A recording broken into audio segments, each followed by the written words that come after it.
Hello guys, അസ്സലാമു അലൈക്കും. എന്തൊക്കെയുണ്ട് വിശേഷം? സുഖമെന്നല്ല എല്ലാവർക്കും. ഇന്ന് നല്ല മഴ, ഒരു 3:30 സമയം എടുത്തതോടുകൂടി ഭയങ്കര മഴ പെയ്ത് വെള്ളം നോക്കി പറമ്പിൽ. എന്താ മഴ, സൂപ്പർ മഴ.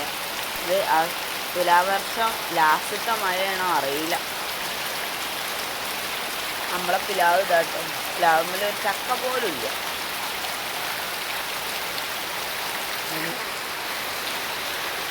നമ്മളെ മുറ്റൊക്കെ ഭയങ്കര കാറ്റും ഇടിയോട് കൂടിയുള്ള മഴയാണ്. മുറ്റത്തൊക്കെ വെള്ളം, മുറ്റൊക്കെ ചമ്മൽ നിറഞ്ഞിട്ട് തെങ്ങമ്പട്ടയൊക്കെ ഒടിഞ്ഞു വീണാണ്. നല്ല മഴ. നമ്മളെ സ്റ്റെപ്പിൻ്റെ അവിടെയൊക്കെ നിറയെ പുല്ല് കഴിഞ്ഞിട്ട് പുല്ലൊക്കെ മരുന്നടിച്ച് ഉണക്കി. ഇപ്പോൾ കണ്ടില്ലേ, നല്ല അടിപൊളിയാണ്. നല്ല മഴയാണ്.